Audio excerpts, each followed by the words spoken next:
J'avais oublié mon permis de conduire à la maison, et en rentrant, j'ai entendu une voix féminine séduire mon mari.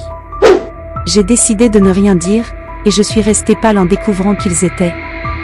Le véritable enfer n'est pas dans l'au-delà. Il n'y a pas de feu éternel ni de démons avec des tridents. Parfois, l'enfer prend la forme d'un salon, d'une visite inattendue, d'une voix qui ne cesse de murmurer à l'oreille que vous n'êtes pas à la hauteur. Véronique expira lentement, laissant sa tête retomber contre le dossier de la chaise. Sur la table de la cuisine, la pâte des gâteaux reposait sous un torchon propre, grossissant patiemment, en attente d'être cuite. C'était son unique jour de congé de la semaine et elle l'avait planifié avec une précision méticuleuse, un après-midi tranquille, sans hâte, savourant l'arôme du pain fait maison qui lui rappelait toujours son enfance. Le son de la sonnette traversa la maison comme un coup de feu. Elle resta immobile. Elle n'attendait personne. Elle pinça les lèvres et tourna la tête vers le couloir, espérant que Ricardo s'occuperait de la situation. Depuis le salon, on n'entendait que la télévision, avec son volume élevé, plongeant son mari dans une série d'actions. « Ricardo, peux-tu ouvrir ?» Silence. Elle claqua la langue, s'essuyant les mains sur son tablier, marcha vers la porte. Lorsqu'elle l'ouvrit, le malaise la frappa à la poitrine. Là se tenait Madame Rosa, avec son manteau de laine et son air supérieur, celui qui semblait dire « Je suis venu corriger toutes tes erreurs ». Et à ses côtés, avec un sourire trop large, Marcella, la voisine qui trouvait toujours une excuse pour rôder autour de sa maison. « Ma chérie !» s'exclama sa belle-mère, entrant sans invitation. « Ne me dis pas que tu ne m'attendais pas. » Véronique mit une seconde à répondre. L'agacement s'accumula dans sa gorge comme une pierre. « Je n'avais aucune idée que tu viendrais. » Madame Rosa avança avec l'assurance de celle qui sait que sa présence n'est pas optionnelle. Marcella la suivit, observant avec des yeux curieux chaque coin de la maison, comme si elle inspectait le terrain. « Oh, mais il fait chaud ici », se plaignit la vieille dame, enlevant son manteau et le laissant tomber sur le dossier du canapé. « Pourquoi n'ouvres-tu pas les fenêtres ?» Véronique sentit son irritation grandir. Moins de 5 minutes s'étaient écoulées et elle recevait déjà des instructions sur la manière de gérer sa propre maison. Ricardo, à l'écart de tout, restait sur le canapé, les yeux fixés sur l'écran. Il ne se leva même pas pour saluer sa mère. « Tu ne vas pas te lever, mon fils ?» Il poussa un soupir las et mit la télévision en pause. « Maman, je ne savais pas que tu viendrais. Si je t'avais prévenu, tu m'aurais sûrement dit de ne pas venir, répondit-elle avec un ton de victime. Mais maintenant que je suis là, tu pourrais montrer un peu plus d'enthousiasme. Véronique sentit le malaise s'accrocher à sa peau. Madame Rosa avait un talent impressionnant pour transformer toute interaction en une occasion de manipulation émotionnelle. Marcella, indifférente à la tension, prit place sur le bord du canapé. Véronique, quelle chance tu as d'avoir une belle-mère si aimante. La maîtresse de maison fronça les lèvres. Aimante. Si la définition de l'amour incluait dénigrer, critiquer et faire sentir quelqu'un de petit, alors oui, Madame Rosa était l'incarnation de l'amour. Raconte-nous, ma chérie, dit l'ancienne, s'adressant à elle, que faisais-tu? Véronique plissa les yeux. Je faisais des gâteaux. Ah, bien sûr, la voix de sa belle-mère prit un ton condescendant. C'est pour ça que tu es comme tu es. L'atmosphère devint lourde. Excuse-moi, quoi? Madame Rosa afficha un sourire venimeux. Ne le prends pas mal, ma chérie, mais si tu continues à manger autant de pain, tu vas exploser. Ricardo a besoin d'une épouse présentable, quelqu'un qui n'a pas. Enfin, tu sais. Quelqu'un qui n'a pas quoi? Oh, Véronique, ne fais pas l'idiote. Je parle de cellulite, de vergeture, de ces petits kilos en trop. Ce n'est pas ta faute, après 30 ans tout tombe. Ricardo ne dit rien. Il ne la défendit pas. Véronique sentit une brûlure monter dans sa gorge. Marcella rit doucement. Mais Madame Rosa, Véronique est belle à sa façon, dit-elle avec une douceur feinte. La moquerie déguisée fut la goutte qui fit déborder le vase. Elle inspira profondément. Si elle explosait, elle donnerait à Madame Rosa exactement ce qu'elle voulait, une excuse pour se victimiser et dire que sa belle-fille était hystérique. « Je vais faire du thé, dit-elle en se retournant. Elle entra dans la cuisine et ferma les yeux. Elle voulait crier. Elle voulait briser quelque chose. Elle respira profondément. Elle s'approcha de la table et retira le torchon de la pâte qu'elle avait préparé avec tant d'efforts. Elle était prête à être travaillée. Le bruit des pales l'alerta. Madame Rosa entra dans la cuisine comme si c'était sa propre maison. « Tu ne devrais pas prendre mes paroles si à cœur, ma chérie. Ce n'est qu'un conseil. » Véronique ne répondit pas. La belle-mère la regarda avec une compassion feinte. « Je t'aide à finir ça. » Avant qu'elle ne puisse l'arrêter, l'ancienne tendit la main, trébucha sur la table et renversa le bol avec la pâte au sol.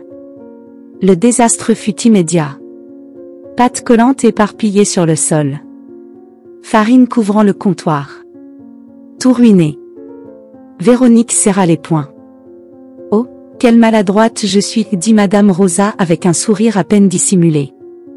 Dommage, ma chérie, tu devras faire une autre pâte. » Le contrôle de Véronique se brisa. Assez. Madame Rosa la regarda, feignant la surprise. « Qu'est-ce qui te prend, ma chérie ? Que tu sortes de ma cuisine. » La belle-mère leva les mains, l'air offensé. « Ricardo. Tu as entendu ça ? Ta femme me chasse de chez nous. » Ricardo apparut dans l'embrasure, avec l'expression de quelqu'un qui préférerait être ailleurs. « Véronique, s'il te plaît. »« Non. Tu sais quoi ? Ça suffit. » Elle lui lança le regard le plus dur qu'elle avait. « Tu veux savoir pourquoi je ne t'ai pas prévenu que je viendrais ? » dit Madame Rosa. « Parce que si je l'avais fait, tu aurais inventé une excuse pour ne pas me recevoir. Et maintenant je vois que j'avais raison. » Marcella apparut derrière Ricardo, profitant du spectacle. Véronique ne voulait pas pleurer. Elle ne leur donnerait pas ce plaisir. Elle se retourna et sortit de la cuisine. Elle s'enferma dans sa chambre et sentit le poids de l'humiliation sur sa poitrine. Elle avait supporté trop longtemps. L'enfer n'était pas une punition dans l'au-delà. C'était cela. Un foyer où elle ne s'était jamais sentie la bienvenue. Et au fond, elle le savait. Si elle ne mettait pas un terme à cela, ça ne finirait jamais. La chambre était dans la pénombre. Dehors, la nuit s'étirait interminable, pesant sur la ville comme une dalle de béton. Véronique était assise sur le lit, les bras autour de ses genoux, sentant le battement accéléré de son cœur dans ses tempes. L'humiliation de la journée brûlait encore dans sa poitrine. Le dîner était servi et l'atmosphère était dense, comme si chaque mot flottait dans l'air avec une charge de poison invisible. Madame Rosa s'installa dans sa chaise avec un sourire triomphant, comme si l'inconfort de sa belle-fille était le véritable dîner de la soirée. Marcella, avec son attitude d'observatrice silencieuse, mâchait chaque mot avec un sourire voilé, savourant le spectacle de tension.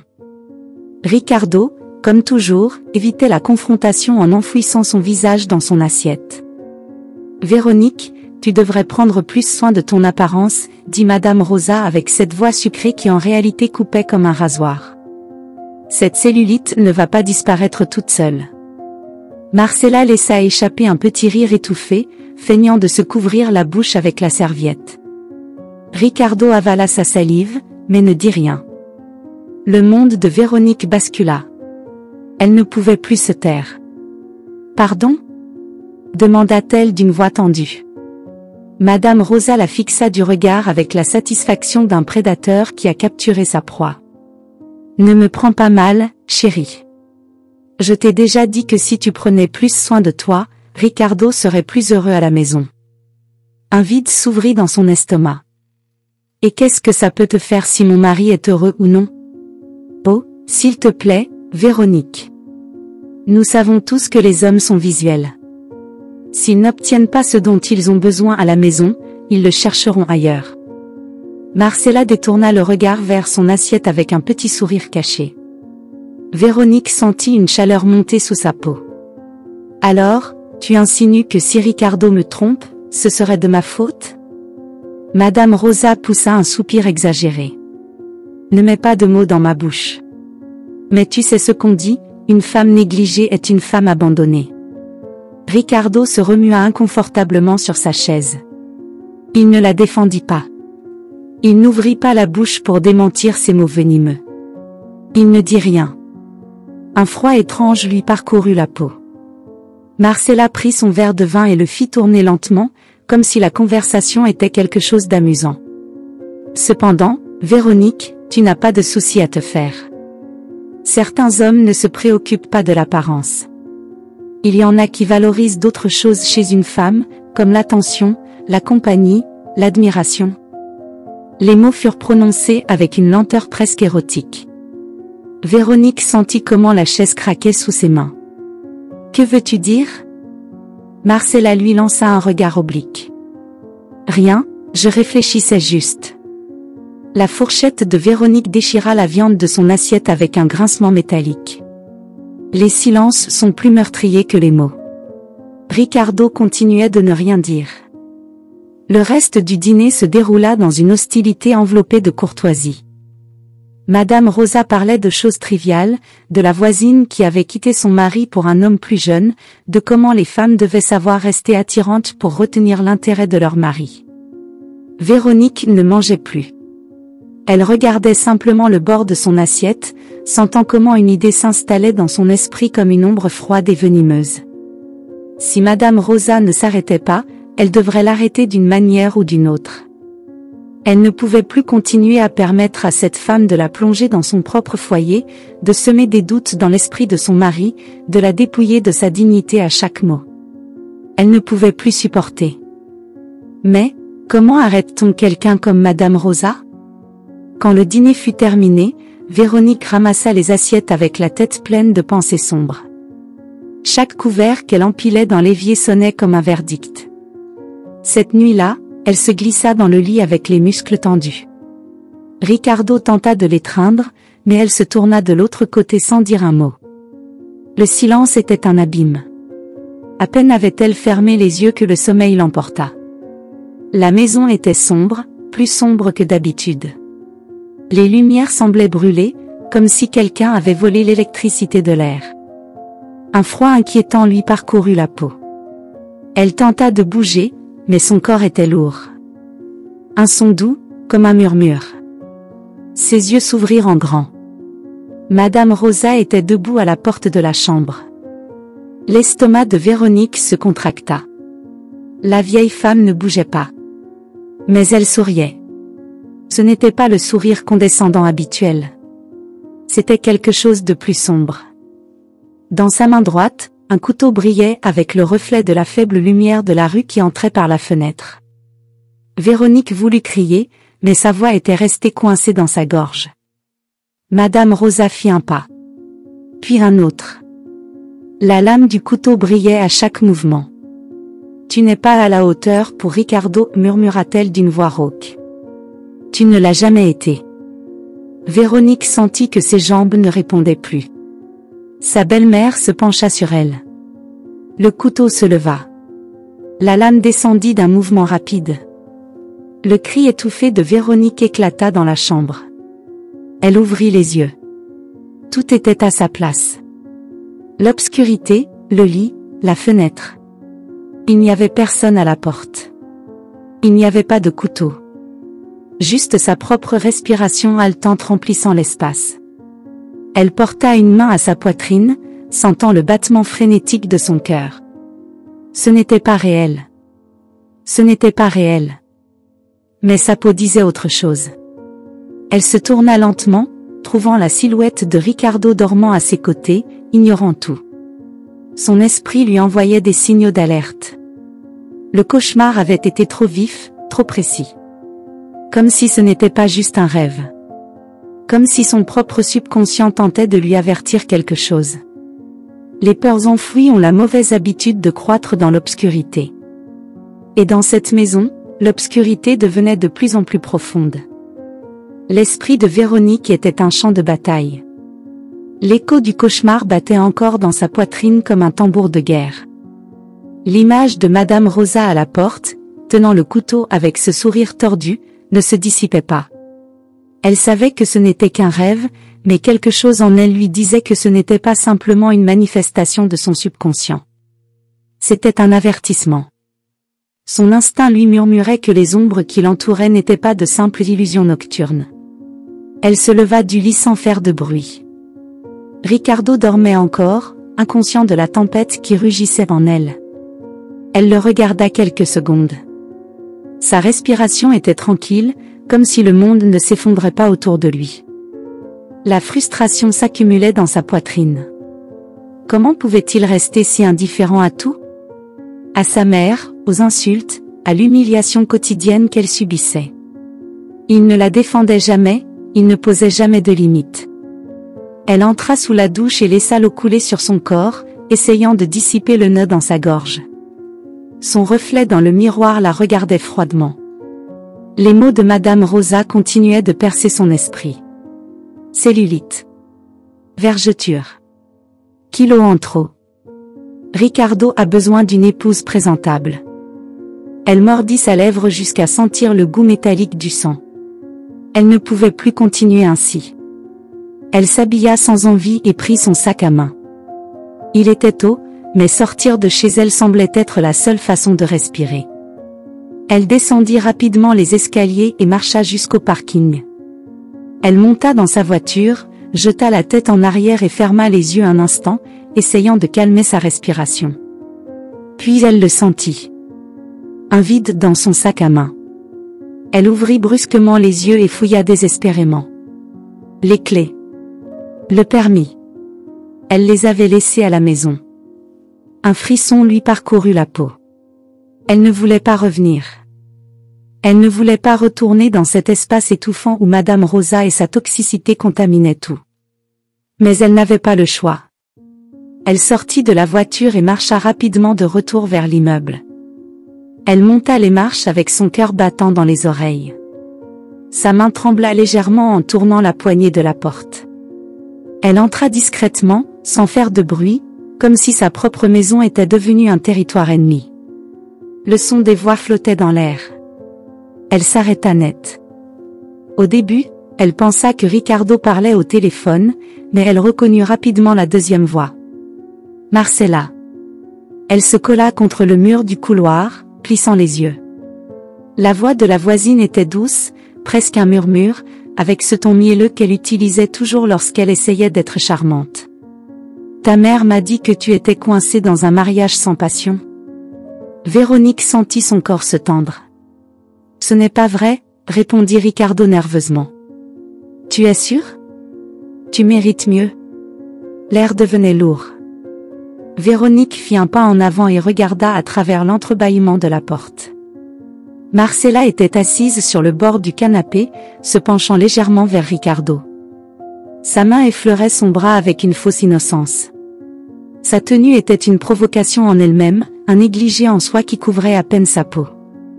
Les fines bretelles laissaient ses épaules découvertes, et le bord du tissu frôlait à peine la partie haute de ses cuisses.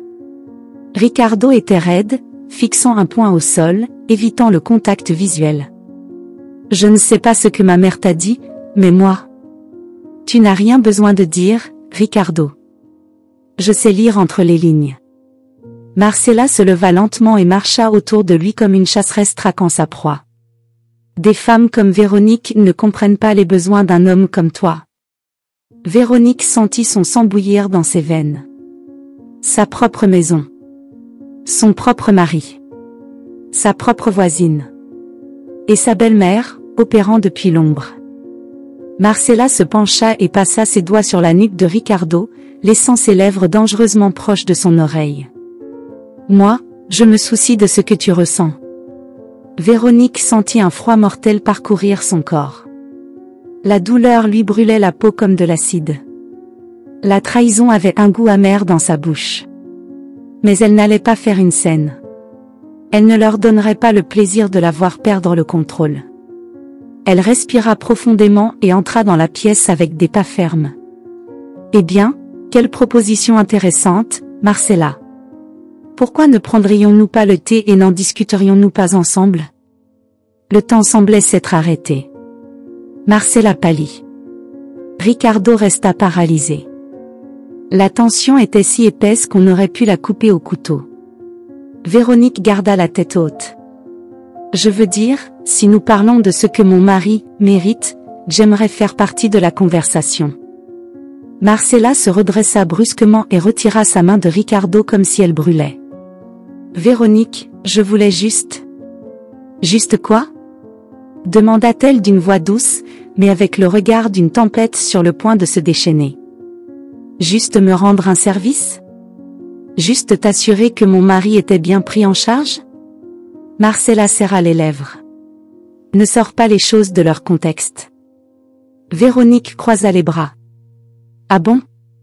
Alors explique-moi le contexte, dans ce cas. Marcella avala sa salive. Ricardo ouvrit la bouche, mais ne trouva pas les mots. Ce n'est pas ce que ça semble. Véronique lâcha un rire froid. Ah bon? Alors c'est quoi? Thérapie de couple? Conseil matrimonial? Ou tu suivais simplement les ordres de ta nouvelle meilleure amie, Madame Rosa? La honte commença à teinter le visage de Ricardo. Marcella fit un pas en arrière, cherchant une sortie. Écoute, je n'ai pas à me justifier, dit-elle d'une voix tendue. Je suis venue parler à Ricardo parce que j'étais inquiète. Ah, bien sûr. Quelle voisine aimable. Toujours prête à aider. Marcella serra les dents. Véronique ne la laissa pas s'échapper. Si tu as quelque chose à me dire, dis-le-moi en face. Silence. Non. Quel dommage.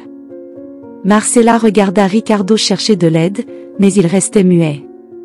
Véronique s'approcha lentement jusqu'à être à quelques centimètres de la voisine. Je ne veux plus te voir près de chez moi. Marcella détourna le regard, mais Véronique n'en avait pas fini. Et si je te retrouve à te rapprocher de mon mari, je t'assure que la prochaine conversation ne sera pas aussi polie. Marcella se tendit, mais ne dit rien. Elle fit demi-tour et sortit de la maison à grands pas. Le son de la porte qui se fermait résonna dans l'air. Silence absolu. Véronique se tourna lentement vers Ricardo. Son mari avala sa salive, les yeux fixés sur elle comme un enfant pris en flagrant délit. Véronique, je ne... Elle leva une main. Je ne veux pas entendre. Mais... Non. Les mots flottaient entre eux. Le silence disait tout. Véronique le regarda dans les yeux et sentit quelque chose se briser en elle. La confiance. L'amour. L'illusion qu'il restait encore quelque chose à sauver. Elle fit demi-tour et marcha vers sa chambre, fermant la porte avec un clic sourd. Ricardo ne la suivit pas. Il n'essaya pas de l'arrêter. Et c'était le pire de tout. La nuit s'étendait dans un silence dense. Véronique restait allongée dans le lit, fixant le plafond sans vraiment le voir. À ses côtés, Ricardo dormait avec l'insouciance de celui qui croit que tout peut se résoudre avec le temps. Elle, en revanche, ressentait le poids de la trahison comme un poignard qui s'enfonçait lentement dans sa poitrine. Elle ne pouvait pas dormir, elle ne pouvait pas fermer les yeux sans se rappeler la scène du matin. Marcella, dans sa nuisette de soie, faisait glisser ses doigts sur la peau de son mari, lui murmurant des mots empoisonnés. Et lui, immobile, incapable de s'écarter, incapable de mettre un terme à la situation. Elle se retourna dans le lit, avec la sensation que si elle restait une seconde de plus dans cet espace, elle perdrait la tête. Elle se leva en silence, avec des pas légers, et sortit de la chambre. Elle marcha vers le salon, où tout s'était passé. Dans la pénombre, elle pouvait encore voir Marcella sur ce canapé, avec son sourire insinuant, avec son parfum bon marché imprégnant l'air. Un frisson lui parcourut la peau. Elle ne pouvait plus supporter cela. Elle alluma son téléphone et vérifia ses messages. Aucune excuse de Ricardo. Aucune explication. Rien. Alors, sans y penser, elle se dirigea vers la cuisine et se servit un verre de vin. Non pas parce qu'elle voulait se détendre, mais parce qu'elle avait besoin de mettre de l'ordre dans ses pensées. Elle s'assit à la table, le regard fixé sur le bois. Quelque chose en elle commençait à prendre forme, une idée qui germa au plus profond de son ressentiment. Le lendemain, L'atmosphère dans la maison était lourde. Ricardo la regardait avec culpabilité, mais ne disait rien. Il semblait attendre que tout se résolve de lui-même, comme si le silence pouvait effacer ce qui s'était passé. Véronique, en revanche, avait pris une décision. Elle n'était plus la femme qui baissait la tête, elle n'était plus l'épouse soumise qui permettait qu'on la humilie. Maintenant, elle était une autre. Dans l'après-midi, alors que Ricardo prenait sa douche, son téléphone portable vibra sur la table de nuit. Véronique, qui rangeait les vêtements dans l'armoire, le vit du coin de l'œil. Elle ne fouillait pas habituellement dans ses affaires, elle n'avait jamais été une épouse jalouse ou paranoïaque. Mais après ce qui s'était passé, il ne faisait aucun doute qu'il y avait trop de choses cachées dans cette maison. Elle prit le téléphone et fit glisser son doigt sur l'écran. Le message venait de Madame Rosa. « Mon fils, ta femme n'est plus la jeune fille jolie que tu as rencontrée. Tu as besoin de quelqu'un qui sait comment traiter un vrai homme. Regarde-la, elle ne peut même pas te donner un fils. Je veux un petit-fils, et Marcella est une bonne candidate. » L'estomac de Véronique se contracta avec une nausée soudaine. Marcella. Tout cela n'avait pas été un hasard. Madame Rosa avait œuvré dans l'ombre, manipulant Ricardo comme s'il était un enfant, l'empoisonnant contre elle, le préparant à la remplacer comme si elle était un objet vieux et jetable. Son souffle devint erratique. La douleur et la colère se mélangeaient en elle comme un poison corrosif. Ricardo sortit de la salle de bain avec une serviette autour de la taille et la vit debout là, avec le téléphone à la main. « Qu'est-ce que tu fais ?»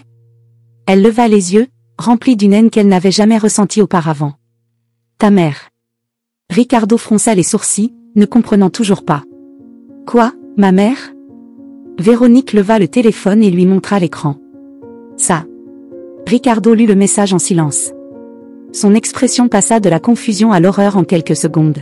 « Non, ça ne peut pas être vrai. »« Si, ça l'est. » Ricardo ferma les yeux et se frotta le visage avec ses mains. « Ma mère, elle. » Ne fais pas l'étonner, Ricardo. Tu sais parfaitement que ce n'est pas nouveau. Elle t'a manipulé toute ta vie, t'a fait croire que tu ne pouvais pas penser par toi-même, que tu avais besoin qu'elle te dise quoi faire, comment vivre, avec qui être. Ce n'est pas vrai. Ah non. Alors pourquoi ne l'as-tu pas arrêtée quand elle parlait de mon corps comme si c'était de la poubelle? Pourquoi n'as-tu rien dit quand elle a insinué que Marcella était une meilleure option pour toi? Ricardo ouvrit la bouche, mais ne trouva aucune réponse. Véronique fit un pas vers lui. Elle t'a empoisonné contre moi dès le premier jour. Et toi, tu n'as jamais rien fait pour l'arrêter. Ricardo baissa la tête. Pour la première fois de sa vie, il semblait vraiment honteux. Mais il était trop tard. L'idée qui avait germé dans l'esprit de Véronique la nuit précédente était maintenant complètement formée. Il était temps de mettre fin à tout. Ce jour-là, elle appela Madame Rosa et l'invita à dîner. La vieille dame, sans se douter de rien, accepta avec enthousiasme. « J'adore que tu commences enfin à réaliser que tu dois mieux me traiter, ma chère. » Véronique sourit hypocritement. « Bien sûr, belle-mère. Ce dîner est pour vous. » Lorsque la soirée arriva, la table était prête. Une nappe impeccable, des bougies allumées, un parfum délicieux embaumant l'air. Ricardo était tendu, ne sachant pas à quoi s'attendre. Madame Rosa entra avec sa démarche altière, souriant comme si elle entrait dans son propre royaume. « Que tout est joli, ma chérie. »« Merci, belle-mère. » Ils s'assirent. Le silence était épais. Véronique prit son verre de vin et le fit tourner entre ses doigts. « Je voulais vous remercier, Madame Rosa. » La vieille dame la regarda avec surprise. « Me remercier? »« Oui. Pour m'avoir appris beaucoup de choses. »« Oh, ma fille, que c'est gentil. J'ai toujours voulu le meilleur pour vous. » Véronique sourit. « Je sais. C'est pourquoi j'ai préparé ce dîner. Parce que je voulais vous dire, face à face, que vos jours de manipulation sont terminés. » Le sourire de la vieille dame se figea. Ricardo avala sa salive. Madame Rosa cligna des yeux. « Pardon ?» Véronique appuya ses coudes sur la table et entrelaça ses doigts. « J'ai entendu Marcella se rapprocher de mon mari. Et ensuite, j'ai vu votre message. » Le visage de la vieille dame se tendit. « Non, Madame Rosa. Je ne suis pas intéressée par ce que vous avez à dire. Parce que je sais exactement qui vous êtes. » Madame Rosa se redressa sur sa chaise. « Ricardo, mon fils, dis quelque chose. » Ricardo garda les yeux baissés. « Ricardo. » « Rien. » Madame Rosa commença à s'agiter.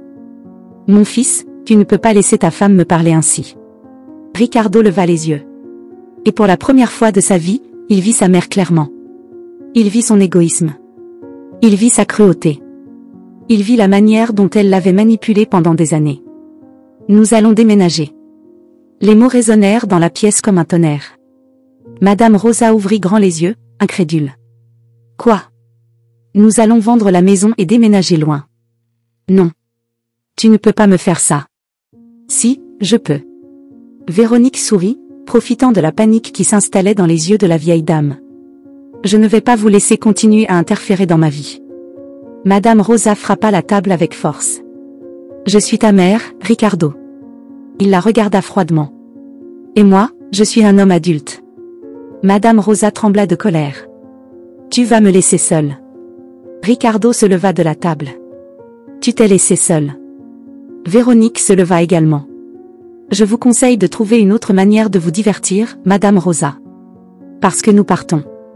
La vieille dame resta pétrifiée. Elle ne pouvait pas y croire. Après tant d'années de manipulation, de jeux mentaux, de contrôle absolu, elle avait finalement perdu. Des semaines plus tard, les ombres du passé ne disparaissent pas avec un simple changement d'adresse. Il ne suffit pas de faire ses valises, de vendre la maison et de prendre un chemin différent. Certaines blessures, certaines cicatrices restent marquées sur la peau et dans la mémoire comme un cruel rappel de ce qui a été. La voiture avançait sur l'autoroute dans un silence presque inquiétant. Véronique regardait par la fenêtre le paysage qui défilait rapidement, les bâtiments se transformant en champs ouverts, les lumières de la ville se réduisant jusqu'à n'être que de lointains points dans le rétroviseur. Ricardo tenait fermement le volant à deux mains. Il ne parlait pas. Depuis qu'ils avaient quitté l'appartement ce matin-là, il n'avait pas prononcé plus de 3 phrases de suite. La banquette arrière était pleine de valises. Il n'avait prévenu personne. Il n'avait laissé aucune lettre d'adieu. Ils avaient simplement disparu. La vente de l'appartement s'était conclue plus rapidement qu'il ne l'avait espéré. Ricardo n'avait pas contesté la décision. Il n'avait pas demandé de temps pour réfléchir. Il savait que si c'était le cas, sa mère trouverait le moyen de s'immiscer à nouveau dans son esprit, de l'emmêler avec ses mots, de le convaincre qu'il faisait une erreur. Véronique prit une profonde inspiration et ferma les yeux. Ils avaient réussi. Ils étaient loin. Enfin, ils étaient libres. Les premières semaines furent étranges. La nouvelle maison était plus petite, mais elle avait quelque chose que l'appartement n'avait jamais eu, la paix. Il n'y avait pas de visites inattendues. Pas de critiques déguisées en conseils. Pas d'insinuations, ni de moqueries, ni d'appels insistants à toute heure du jour. Ricardo essayait de s'habituer à la nouvelle vie. Il avait grandi sous l'ombre d'une femme qui lui avait fait sentir incapable de prendre des décisions par lui-même. Maintenant, dans cette nouvelle étape, il devait apprendre ce que signifiait vraiment être un homme indépendant. Véronique, en revanche, s'épanouissait. Pour la première fois depuis longtemps, elle sentait qu'elle respirait sans le poids de quelqu'un sur ses épaules. Elle se levait le matin sans craindre d'entendre le ton dédaigneux de sa belle-mère, sans l'anxiété de découvrir que son mari avait été manipulé de nouveau. Tout semblait en ordre. Jusqu'à ce que le téléphone sonne. Ricardo le fixa avant de répondre. Il savait qui c'était sans même regarder l'écran. Mon fils, la voix de Doña Rosa était faible, brisée. Comment as-tu pu me laisser seule? Ricardo ferma les yeux. Maman? Je suis malade, son ton devenait plus dramatique. Je me sens mal. Je ne sais pas ce que je vais faire sans vous. Véronique observait la scène depuis la table, la mâchoire serrée. Maman, tu manipules toujours avec ta santé. Cette fois, je ne tomberai pas dans ton jeu. Doña Rosa sanglota. Je ne mens pas. Je suis faible. Je n'ai personne. Vas-tu vraiment me laisser mourir seule? Ricardo ressentit une piqûre dans la poitrine. Doña Rosa avait toujours su comment toucher les points exacts pour faire tomber son fils dans ses filets. Depuis son enfance, elle l'avait fait se sentir responsable de son bonheur, comme si sa vie entière dépendait de sa présence à ses côtés, obéissant, soumis, disponible. Mais cette fois, quelque chose en lui résista. Il regarda Véronique. Elle ne disait rien, mais son expression disait tout. Il était temps de choisir. Le silence s'allongea. Doña Rosa, de l'autre côté du téléphone, attendait la réponse de son fils avec la certitude qu'elle le tenait entre ses mains. Mais Ricardo, pour la première fois de sa vie, resta ferme. Maman, nous ne reviendrons pas. La vieille dame resta silencieuse. Que as-tu dit? Ce que tu as entendu. Nous ne reviendrons pas. Un grognement d'incrédulité traversa la ligne. Tu ne peux pas me faire ça. Je suis ta mère. Et je suis un homme adulte. La voix de Doña Rosa devint froide. Véronique t'a rempli la tête de bêtises. Ricardo sentit la colère bouillir en lui. Véronique n'a rien fait d'autre que supporter tout ce que tu lui as fait subir. Si quelqu'un m'a rempli la tête de bêtises, c'est toi. Le silence de l'autre côté se brisa avec un rire amer. Tôt ou tard, tu te rendras compte de l'erreur que tu as commise. Je ne pense pas. Véronique s'approcha et lui retira le téléphone des mains avec une délicatesse calculée. Peut-être devrais-tu demander de l'aide à Marcella, dit-elle avec un ton doux, presque moqueur. Après tout, vous vous entendez si bien. Le son de la respiration contenue de Doña Rosa filtra à travers le combiné. Tu es une misérable. Véronique sourit. C'est agréable de pouvoir enfin dire les choses en face, n'est-ce pas? Elle raccrocha avant que la vieille dame puisse répondre. Ricardo la regarda en silence. N'était-ce pas trop? Véronique posa le téléphone sur la table calmement. Non, Ricardo. C'était juste. Il soupira et se frotta le visage avec les mains. C'est ma mère? Oui. Et elle t'a fait du mal. Ricardo ne répondit pas. Il savait que Véronique avait raison. La nuit tomba et la maison resta calme. Véronique prépara du thé tandis que Ricardo regardait par la fenêtre, plongé dans ses pensées. Tu regrettes? Ricardo tourna la tête et la regarda dans les yeux. Non. Véronique lui tendit une tasse et s'assit à ses côtés. Tu penses encore à elle? Oui. Elle prit une gorgée de son thé. C'est normal. Ricardo lâcha un rire sans humour. C'est ironique. Pendant des années, j'ai pensé que si je la satisfaisais, si je faisais tout ce qu'elle voulait, si je lui prouvais que j'étais un bon fils, un jour, elle me donnerait son approbation. Et elle ne l'a jamais fait. Il secoua la tête. Véronique appuya sa tête sur son épaule. Parfois, pour trouver la paix, il faut fermer les portes qui nous font du mal, même si ces portes portent les noms de notre propre famille. Ricardo soupira et entrelaça ses doigts avec les siens. Je sais. Pour la première fois depuis longtemps, il sentit qu'il respirait sans l'ombre de sa mère sur lui. Cela avait coûté cher, mais enfin, ils étaient libres. Si vous avez aimé cette histoire, je vous invite à laisser dans les commentaires ce que vous avez ressenti en l'écoutant, et si vous avez vécu une situation de tromperie similaire, j'adorerais que vous partagiez votre précieux avis. Je serais très honoré si vous laissiez un like, partagiez la vidéo avec un ami ou un membre de votre famille et vous abonniez à la chaîne. Ne manquez pas la prochaine histoire surprenante qui apparaît actuellement sur votre écran. Nous avons un divertissement garanti exclusivement pour vous. À bientôt dans la prochaine vidéo.